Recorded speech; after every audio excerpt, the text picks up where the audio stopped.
തലകറക്കം, ഛർദി, വിട്ടുമാറാത്ത തലവേദന, എവിടെയെങ്കിലും യാത്ര പോയി കഴിഞ്ഞാൽ അപ്പം തുടങ്ങും വാള് വയ്ക്കാൻ. പിന്നെ വഴിയിലെങ്ങാനും നിർത്തി വാള് വെച്ച് 5-6 ഇടങ്ങളിൽ സ്റ്റോപ്പ് ചെയ്യേണ്ടതായിട്ട് വരും. കൂടെയുള്ളവരൊക്കെ ആകെ ബുദ്ധിമുട്ടിലാകും. പിന്നെ ആകെ ക്ഷീണവും ബുദ്ധിമുട്ടും. മോഷൻ സിക്നസ്, ഇതെല്ലാം നമ്മുടെ ചെവിയുടെ ബാലൻസിങ്ങുമായിട്ട് റിലേറ്റ് ചെയ്യുന്ന പ്രശ്നങ്ങളാണ്. ഏറ്റവും കൂടുതൽ ആൾക്കാരെ അഫക്റ്റ് ചെയ്യുന്ന ചില പ്രശ്നങ്ങളാണ് ഈ തലകറക്കം, മോഷൻ സിക്നസ്, മൈഗ്രെയിൻ തലവേദന തുടങ്ങിയ കാര്യങ്ങൾ. അപ്പോൾ ഇതിന് പല വിധത്തിലുള്ള കാരണങ്ങളുണ്ട്. അതിന് ഏറ്റവും പ്രധാനമായിട്ടുള്ള കാരണം ബിനൈൻ പരോക്സിസമൽ പൊസിഷണൽ വെർട്ടിഗോ എന്ന് പറയുന്ന ഒരു സംഗതിയാണ്. BPPV എന്ന ഷോർട്ട് ഫോമിൽ അറിയപ്പെടുന്ന ഒരു സംഗതി. അത് നമ്മുടെ ചെവിയുടെ ബാലൻസിങ്ങിന് ഹെൽപ്പ് ചെയ്യുന്ന ചില ഓർഗൻസിൽ ഉണ്ടാകുന്ന ഹൈപ്പർ സെൻസിറ്റിവിറ്റിയാണ്, അമിതമായ പ്രതികരണം. അതിനെക്കുറിച്ച് നമുക്ക് വ്യക്തമായിട്ട് പറയാം. പിന്നെ ഇതിന് പല കാരണങ്ങളുണ്ടാകാം. 90% BPPV തന്നെ ആയിരിക്കാം ഇതുപോലുള്ള തലകറക്കങ്ങൾക്ക് കാരണമാകുന്നത്. അതല്ലാതെ വേറെ സങ്കീർണമായിട്ടുള്ള ഇയർ ഇൻഫെക്ഷൻസ് ഉണ്ടെങ്കിൽ വരാം, തലയ്ക്കുള്ളിൽ എന്തെങ്കിലും ട്യൂമർ ഉണ്ടെങ്കിൽ വരാം, തലവേദനയായിട്ടും ഛർദിയായിട്ടും ഒക്കെ ഉണ്ടാകാം. അത് സാധാരണ വിധത്തിലുള്ള ട്രീറ്റ്മെൻറ്റ് കൊണ്ട് മാറിയില്ലെങ്കിൽ ഡോക്ടർ പലപ്പോഴും സ്കാൻ ചെയ്ത് നോക്കാനൊക്കെ പറയുന്നത് ഈ കാരണത്താലാണ്.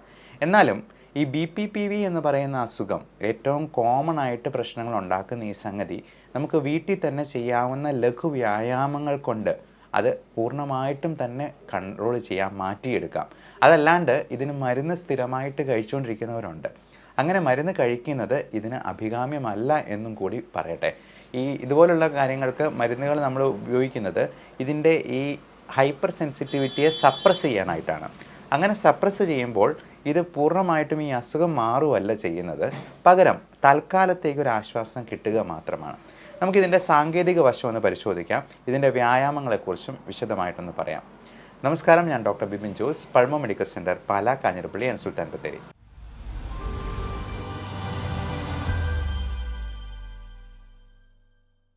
പേഷ്യൻ്റ് പൊതുവേ പറയാറ് ഏതെങ്കിലും ഒരു സൈഡിൽ പെട്ടെന്ന് തല തിരിക്കുമ്പോഴോ അല്ലെങ്കിൽ പെട്ടെന്ന് കുനിയുമ്പോഴോ അതല്ലെങ്കിൽ കിടന്ന സ്ഥലത്ത് നിന്ന് എണീറ്റിട്ട് അങ്ങ് നടന്നു പോകുമ്പോഴോ ഒരു തലകറക്കം പോലെ തോന്നുന്നു. രാത്രി എണീറ്റ് മൂത്രം ഒഴിക്കാൻ പോകുമ്പോഴത്തേക്കും തലകറങ്ങി വീഴുക, റൂം മൊത്തമായിട്ട് കറങ്ങുന്ന പോലെ തോന്നുക. ഇത് പൊതുവെ ഒരു 30 സെക്കൻഡ് അല്ലെങ്കിൽ 1 മിനിറ്റിനകം കംപ്ലീറ്റ്ലി അത് നോർമൽ ആകാറുമുണ്ട്.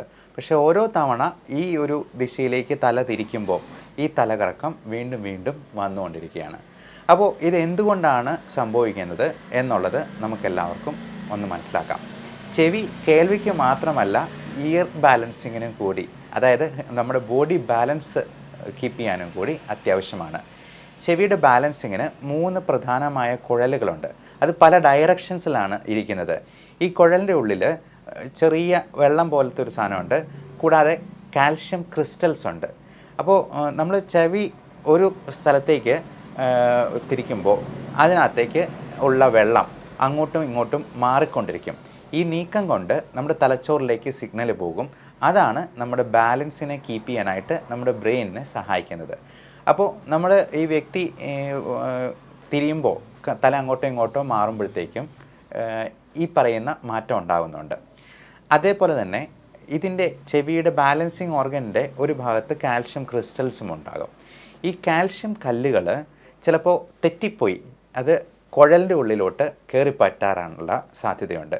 അങ്ങനെ സംഭവിക്കുമ്പോൾ തല തിരിക്കുമ്പോഴേക്കും ഈ ഉള്ളിൽ കുഴൽ കിടക്കുന്ന വെള്ളത്തിൻ്റെ ഒപ്പം കാൽഷ്യത്തിൻ്റെ കല്ലും കൂടി തിരിഞ്ഞുകൊണ്ടിരിക്കും.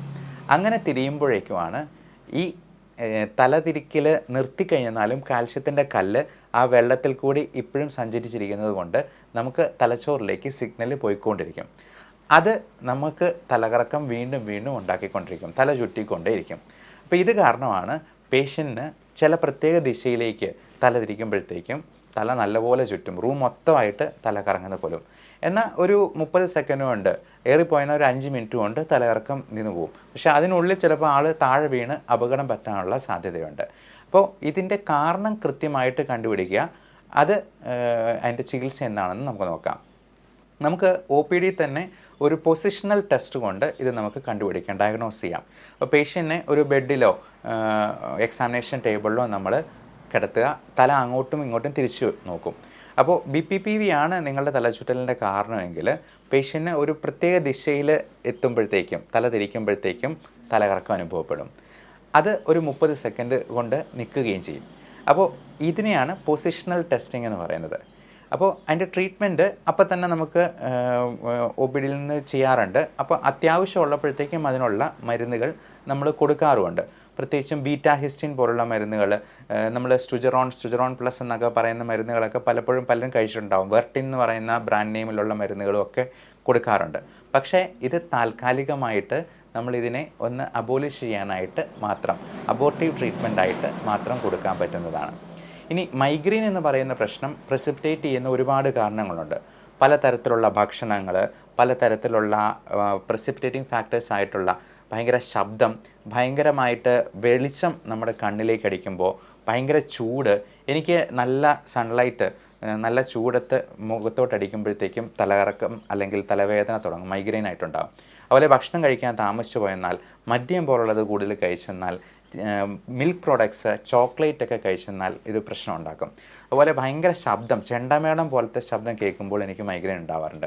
ഇതെല്ലാം നമുക്ക് തലകറക്കവും തലവേദനയും ഛർദിയും ഒക്കെ ആയിട്ട് ഒരുമിച്ച് വരാറുണ്ട്. നമുക്ക് ഭയങ്കരമായ സ്ട്രെസ് ഉണ്ടാകുമ്പോഴോ ടെൻഷൻ ഉണ്ടാകുമ്പോഴോ ഒക്കെ ഈ മൈഗ്രെയിൻ പ്രിസിപ്പിറ്റേറ്റഡ് ആവാറുണ്ട്. അപ്പോൾ ഇതിനെയെല്ലാം ഹെൽപ്പ് ചെയ്യുന്ന, നമ്മുടെ ചെവിയുടെ ബാലൻസിങ് മെച്ചപ്പെടുത്താനും മോഷൻ സിക്നസ് ഒഴിവാക്കാനായിട്ടും ചെയ്യേണ്ട ചില വ്യായാമങ്ങളാണ് ഇനി അടുത്ത് പറയാൻ പോകുന്നത്. നമുക്ക് സിമ്പിളായിട്ട് നമ്മുടെ വീട്ടിൽ തന്നെ ചെയ്യാവുന്ന ചില എക്സസൈസ്. ഇതിൽ നമ്മൾ എന്തൊക്കെ മരുന്നുകളുണ്ടെന്ന് പറഞ്ഞാലും ഈ കാൽഷ്യം ക്രിസ്റ്റൽസിൻ്റെ ഹൈപ്പർ സെൻസിറ്റിവിറ്റിയെ അബോലിഷ് ചെയ്യാനായിട്ട് നമുക്ക് വ്യായാമം കൃത്യമായിട്ട് ചെയ്യുക എന്നുള്ളത് തന്നെയാണ് ഇതിന് ഏറ്റവും ഫലപ്രദമായ മാർഗം. അത് ചെയ്യാതെ നമ്മൾ മരുന്നുകൾ തന്നെ സ്ഥിരമായിട്ട് കഴിച്ചുകൊണ്ടിരിക്കുന്നത് കൊണ്ട് പ്രത്യേകിച്ച് പ്രയോജനമൊന്നുമില്ല, അത് അഭികാമ്യവുമല്ല. അപ്പോൾ അതുപോലെ vitamin deficiencies, vitamin A, C, D3, zinc, selenium പോലുള്ള മിനറൽസ്, വൈറ്റമിൻ ഇ, ഒമേഗ 3 ഒക്കെ കഴിക്കുന്നത് നമുക്ക് വളരെ ഹെൽപ്ഫുള്ളാണ്.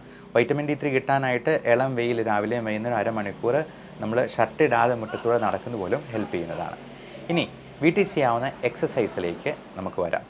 അപ്പോൾ ഈ എക്സസൈസ് എന്ന് പറയുന്നത് നമുക്ക് ഇരുന്നുകൊണ്ടോ അല്ലെങ്കിൽ കിടന്നുകൊണ്ടോ വേണമെങ്കിൽ ചെയ്യാം. പക്ഷേ ഇപ്പോൾ കിടന്നുകൊണ്ട് ചെയ്യാവുന്ന എക്സസൈസുകൾ നമുക്ക് ആദ്യം പറയാം. അത് കണ്ണുകൾ ആദ്യം മുകളിലോട്ടും പിന്നെ കീഴോട്ടും നോക്കുക. Eye movements, looking up and below. അതേപോലെ തന്നെ ആദ്യം ഇടത്തോട്ടും പിന്നെ വലത്തോട്ടും മാറി മാറി നോക്കുക. Looking alternatively left and right. അടുത്ത കൺവേർജൻസ് എക്സസൈസ്, കണ്ണുകളെ ഒരിടത്ത് തന്നെ കേന്ദ്രീകരിച്ച് ഏകോപിപ്പിച്ചുകൊണ്ടുള്ള എക്സസൈസ്. ഹെഡ് മൂവ്മെൻറ്റ്സ്, തല ആദ്യം മുൻപോട്ടും പിന്നെ പിറകോട്ടും ഇങ്ങനെ തിരിക്കുന്ന എക്സസൈസ്. കുനിക്കുകയും തിരിക്കുകയും ചെയ്യുന്ന exercise. Bending alternatively forward and backward. അതേപോലെ തന്നെ തല ഇടത്തോട്ടും വലത്തോട്ടും മാറി മാറി തിരിക്കുക. Alternatively to left and right. ഇനി ചുമലുകളുടെ എക്സസൈസ് ഉണ്ട്. സിറ്റിംഗ് പൊസിഷനിൽ shrugging and rotating the shoulders. ചുമലുകൾ ഉയർത്തുക പിന്നെ കറക്കുക. ഈ എക്സസൈസും നമ്മുടെ ചെവിയുടെ ബാലൻസിങ്ങിനെ ഹെൽപ്പ് ചെയ്യും. ഇരുന്നുകൊണ്ട് മുന്നോട്ട് കുനിഞ്ഞ് എന്തെങ്കിലും സാധനങ്ങൾ എടുക്കുക അല്ലെങ്കിൽ കാലിലൊന്ന് തൊട്ടിട്ട് എണീക്കുക. Bending forward and lifting up objects. അടുത്ത എക്സസൈസ്, തലയും ശരീരവും ഒരുമിച്ച് ആദ്യം ഇടത്തോട്ടും വലത്തോട്ടും മാറി മാറി തിരിക്കുക. അത് നമ്മുടെ വയറ് കുറയാനായിട്ടും കൂടി ഹെൽപ്പ് ചെയ്യും ഈ റൊട്ടേറ്റിംഗ് എക്സസൈസ്. ഈ എക്സസൈസുകൾ നമ്മൾ കൃത്യമായിട്ട് ദിവസവും 2 or 3 പ്രാവശ്യം വീതം ചെയ്യുക മിനിമം. അങ്ങനെ 2 ആഴ്ചത്തേക്ക് അല്ലെങ്കിൽ ഒരു 3 or 4 ആഴ്ചത്തേക്ക് ചെയ്യാം. 42 സെറ്റ് എന്നാണ് അതിനെ പറയുക. 30 സെറ്റ് കഴിഞ്ഞിട്ട് മിക്കവാറും ആൾക്കാർക്ക് നല്ല റിലീഫ് കിട്ടാറുണ്ട്. ഒരു 10 ദിവസം കൊണ്ട് തന്നെ നല്ല റിലീഫ് കിട്ടും. ഏകദേശം 30% ഇയർ ബാലൻസിങ്ങിൻ്റെ പ്രശ്നങ്ങളുള്ളവർക്ക് അത് 1 വർഷം വരെ നീണ്ടു നിൽക്കാൻ സാധ്യതയുണ്ട്. പക്ഷേ ഈ വ്യായാമം കൃത്യമായിട്ട് ചെയ്തെന്നാൽ അത് പൂർണ്ണമായിട്ടും തന്നെ നമുക്ക് മാറ്റാം. ഭക്ഷണത്തിൽ നമ്മൾ ശ്രദ്ധിക്കേണ്ട കാര്യം, സോഡിയം കുറച്ചുള്ള, ഉപ്പ് കുറച്ചുള്ള ഭക്ഷണങ്ങൾ നമ്മൾ ഉപയോഗിക്കുക. ഉപ്പിൽ ഒരല്പം കുറവ് വന്നാൽ പോലും BP പോലും അത്രയും കുറവുണ്ടാകാം. നമ്മൾ ബേക്കറിയിൽ നിന്ന് വാങ്ങിക്കുന്ന പഫ്സ്, ഈ പാക്കറ്റഡ് ആയിട്ടുള്ള ഫുഡ്, നമ്മൾ പുറത്തുനിന്ന് വാങ്ങിക്കുന്ന റെഡിമെയ്ഡ് ചപ്പാത്തി, പൊറോട്ട അങ്ങനെയുള്ള സാധനങ്ങൾ പോലും ഒരുപാട് ഉപ്പടങ്ങിയിട്ടുണ്ട്. അതുപോലെ പൊട്ടറ്റോ ചിപ്സ്, ഇതിനകത്ത് ഈ എണ്ണയും അതുപോലത്തെ കാർബോഹൈഡ്രേറ്റ് മാത്രമല്ല ഉപ്പും വളരെയധികം വലിയൊരു ഫാക്ടറാണ്. അതുപോലെ ബിസ്ക്കറ്റിൽ മൈദയിൽ നമ്മൾ ഷുഗർ മാത്രമല്ല സോൾട്ടും ഒത്തിരി കൂടുന്നുണ്ടെന്നുള്ളത് മനസ്സിലാക്കുക. അപ്പം ബി പി വളരെ നോർമലായിരിക്കണം. ലൈഫ് സ്റ്റൈൽ ഡിസീസ് എന്തെങ്കിലും ഉണ്ടെങ്കിൽ ഷുഗർ, കൊളസ്ട്രോൾ അതൊക്കെ ഉണ്ടെന്നുണ്ടെങ്കിൽ നല്ല കൺട്രോളിലായിരിക്കണം. അമിതവണ്ണം ഉണ്ടെങ്കിൽ അത് കുറയ്ക്കുക. ഇതെല്ലാം നമുക്ക് ഈ പറയുന്ന തലകറക്കം, മൈഗ്രെയിൻ, ഗ്യാസ്ട്രൈറ്റിസ് മൂലം ഉണ്ടാകും. നമുക്ക് ഭക്ഷണത്തിലുണ്ടാകുന്ന പല അപാകതകളും മൈഗ്രെയിൻ, ഗ്യാസ്ട്രൈറ്റിസ് ഉണ്ടാക്കാം. ഈ ഗ്യാസ്ട്രൈറ്റിസ് ഉണ്ടാക്കുമ്പോൾ അതിൽ നിന്ന് മൈഗ്രെയിൻ ഉണ്ടാക്കാം. അതാണ് ചില ഭക്ഷണങ്ങൾ കഴിക്കുമ്പോൾ ചിലർക്ക് അലർജി ഉണ്ടാകുന്നത്. നമുക്ക് പറ്റാത്ത പല ഫുഡും ഉണ്ടാകാം. ഉദാഹരണത്തിന് ഒത്തിരി പേർക്ക് പാൽ അലർജിയുണ്ട്, ലാക്ടോസ് ഇൻടോളറൻസ്, അതുപോലെ ഗോതമ്പിന് അലർജിയുണ്ട്, ഗ്ലൂട്ടൻ ഇൻടോളറൻസ് എന്ന് പറയും. അപ്പോൾ ഇതൊക്കെ നമ്മുടെ ഉള്ളിലോട്ട് ചെല്ലുമ്പോൾ നമ്മുടെ ആമാശയത്തിലും കുടലിനുള്ളിലുമൊക്കെ ചുവന്ന തിണർത്ത് വരികയും അൾസേഴ്സ് ആയിട്ട് വരികയും ചെയ്യാം. നമുക്ക് സ്കിൻ അലർജി ഉള്ളപ്പോൾ റാഷസ് ഉണ്ടാകുന്ന പോലെ ഇത് നമുക്ക് ഉള്ളിലുള്ളത് കാണാൻ പറ്റുന്നില്ല എന്ന് മാത്രം. എൻഡോസ്കോപ്പി ഒക്കെ ചെയ്യുമ്പോൾ ഈസോഫാജൈറ്റിസ്, ഗ്യാസ്ട്രൈറ്റിസ്, കൊളൈറ്റിസ് എന്നൊക്കെ പറഞ്ഞ് നമ്മൾ കണ്ടിട്ടുണ്ടാവും. അപ്പോൾ ഇങ്ങനെയുള്ള സംഗതികൾ നമുക്ക് ഒത്തിരി ഗ്യാസ്ട്രൈറ്റിസ് ഉണ്ടാക്കുകയും ഈ അസിഡിറ്റി പ്രോബ്ലം തന്നെ ഛർദിയും മൈഗ്രെയിനും ഉണ്ടാക്കുകയും ചെയ്യും. അപ്പോൾ അതിന് നമുക്ക് ചെയ്യാവുന്നൊരു കാര്യം IG ലെവൽ ഒന്ന് ടെസ്റ്റ് ചെയ്ത് നോക്കുക. IG ലെവൽ ഒത്തിരി കൂടുതലാണെങ്കിൽ നമ്മൾ ഫുഡിൻ്റെ അലർജി, ഇൻടോളറൻസ് നോക്കാനായിട്ട് ഒരു സ്കിൻ പ്രിക് ടെസ്റ്റ് ചെയ്ത് നോക്കുക. നമ്മൾ ഓരോ ഭക്ഷണ സാധനങ്ങളുടെയും മരുന്നിൻ്റെ ടെസ്റ്റോസ് ഇടുന്ന പോലെ ഓരോന്നിൻ്റെ റിയാക്ഷൻ നോക്കി മനസ്സിലാക്കി അത് ഏതൊക്കെയാണെന്ന് കണ്ടുപിടിച്ച് അതങ്ങ് ഒഴിവാക്കി നിർത്തിയാൽ തന്നെ പകുതി പ്രശ്നങ്ങൾ മാറും. IG ലെവൽ ഒത്തിരി കൂടുതലുണ്ടെങ്കിൽ അതിന് നല്ല അലർജി ഉണ്ട് എന്നുള്ളതാണ് നമ്മൾ മനസ്സിലാക്കേണ്ടത്. ഇമ്മ്യൂണോതെറാപ്പി എന്ന് പറയുന്ന ട്രീറ്റ്മെൻറ്റ് വഴി അലർജിയെ നമുക്ക് പൂർണ്ണമായിട്ടും ഡീസെൻസിറ്റൈസ് ചെയ്തെടുക്കാം.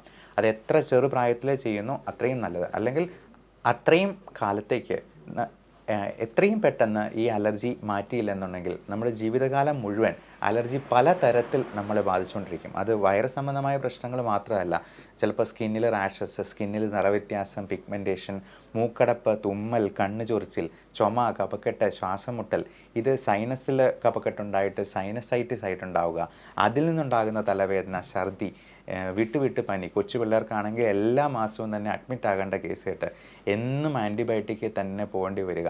ഇതെല്ലാം നമുക്ക് കൃത്യമായിട്ട് അലർജി ട്രീറ്റ് ചെയ്ത് മാറ്റുന്നതിലൂടെ പ്രിവെൻറ്റ് ചെയ്യാനായിട്ട് പറ്റും. മാത്രമല്ല ഇങ്ങനെയുള്ള ഇൻഫെക്ഷൻസ് കൊണ്ട് ചെവിയുടെ ഇൻഫെക്ഷൻസ്, ചെവി വേദനയൊക്കെ ഉണ്ടാകുന്ന കുഞ്ഞുങ്ങൾക്ക് നമുക്കിതിനുള്ള വാക്സിനേഷൻസ് കൊടുക്കാം. ഇതുപോലുള്ള റെസ്പിറേറ്ററി ഇൻഫെക്ഷൻസ് മെയിനായിട്ടും ഇൻഫ്ലുവൻസ വൈറസും ന്യൂമോകോക്കൽ ബാക്ടീരിയയുമാണ് ഉണ്ടാകുന്നത്. ഇതിന് രണ്ടിനും വളരെ ഫലപ്രദമായിട്ടുള്ള വാക്സിൻസ് ഇന്ന് അവൈലബിൾ ആണ്. എൻ്റെ മോന് ഞാൻ കൊടുത്തിട്ടുണ്ട്, എനിക്കെടുത്തിട്ടുണ്ട്, എൻ്റെ പേരൻസിനുമൊക്കെ ഞാൻ എല്ലാ വർഷവും ഇൻഫ്ലുവൻസ ഫ്ലൂ വാക്സിൻ, അത് വിദേശത്തൊക്കെ എല്ലാ ആളുകൾക്കും നമ്മൾ വിൻ്ററിന് മുൻപായിട്ട് ഗവൺമെൻറ് തന്നെ അങ്ങോട്ട് പറഞ്ഞ് എടുപ്പിക്കാറുണ്ട്. അതുപോലെ തന്നെ ഫ്ലൂ ഷോട്ട് പോലെ തന്നെ 5 വർഷത്തേക്കുള്ള ബാക്ടീരിയൽ ഇൻഫെക്ഷൻ പ്രിവെൻറ്റ് ചെയ്യാനായിട്ടുള്ളതാണ് ന്യൂമോകോക്കൽ വാക്സിൻ. അലർജി ഉള്ളവർക്ക് പെട്രോൾ കിടക്കുന്ന പോലെയാണ്, അത് അടുത്തൂടെ ഒരു തീപ്പൊരി പോയെന്നാലും കയറി പിടിക്കും. അത് മാറി വരാനായിട്ട് നമുക്ക് ചിലപ്പോൾ മാസങ്ങളോ, ചിലപ്പോൾ അത് മാറിയില്ലാന്ന് തന്നെ വരും. അതിൻ്റെ കൂടെ ചുമയും ശ്വാസമുട്ടലും ഒക്കെ കൂടെ വരാൻ സാധ്യതയുണ്ട്. അപ്പോൾ ഇത്തരത്തിലുള്ള റെസ്പിറേറ്ററി ഇൻഫെക്ഷൻസ് നമ്മുടെ ചെവിയിലോട്ടും പെട്ടെന്ന് സ്പ്രെഡ് ചെയ്യും. കാരണം ഇതിനെ രണ്ടിനെയും കണക്ട് ചെയ്യുന്ന ഒരു ട്യൂബാണ് യൂസ്റ്റേഷ്യൻ ട്യൂബ് എന്ന് പറയും. കുഞ്ഞുങ്ങൾക്ക് അത് വളരെ സ്ട്രെയിറ്റ് ആയിട്ടിരിക്കുന്നതുകൊണ്ട് പെട്ടെന്ന് തന്നെ ഇൻഫെക്ഷൻസ് ചെവിയിലോട്ട് പോവുകയും ചെവി വേദനയായിട്ട് കുഞ്ഞുങ്ങൾ രാത്രി മുഴുവൻ ഉറക്കമില്ലാതെ കരച്ചിലും ഒക്കെ ഉണ്ടാകാൻ സാധ്യതയുണ്ട്. എന്നാൽ വളർന്നു വരുമ്പോഴത്തേക്കും ആ യൂസ്റ്റേഷൻ ട്യൂബിന് ചെറിയ വളവുകളൊക്കെ ഉള്ളതുകൊണ്ട് അത്ര പെട്ടെന്ന് തന്നെ ഇൻഫെക്ഷൻ സ്പ്രെഡ് ചെയ്യുന്നില്ല എന്നുള്ളതുകൊണ്ട് ഈ പറയുന്ന ഓട്ടൈറ്റിസ് മീഡിയ എന്ന് പറയുന്ന കണ്ടീഷൻ മുതിർന്നവരിൽ അത്ര സാധാരണമല്ല, എന്നാലും ഉണ്ടാകാനുള്ള സാധ്യതകൾ ഉണ്ട് എന്നുള്ളതാണ്. അതുകൊണ്ട് ഇൻഫെക്ഷൻസിനെ പ്രിവെൻറ്റ് ചെയ്യുക, അലർജി പൂർണ്ണമായിട്ടും ട്രീറ്റ് ചെയ്ത് മാറ്റുക. വെർട്ടിഗോയുടെ മെയിൻ കാരണം, തലകറക്കത്തിൻ്റെ മെയിൻ കാരണമായ BPPVക്ക് നമ്മൾ വേറെ മരുന്നുകൾ കഴിച്ചുകൊണ്ടിരിക്കുകയല്ല, ഞാൻ ഈ പറഞ്ഞ വ്യായാമങ്ങൾ കൃത്യമായിട്ട് ചെയ്ത് അത് പൂർണ്ണമായിട്ട് മാറ്റുക. എല്ലാവർക്കും നല്ല ആരോഗ്യം ഉണ്ടാവട്ടെ. Love and regards doctor Bipin Jose, pulmo medical centre, Pala, Kanjirappally and Sultan Bathery.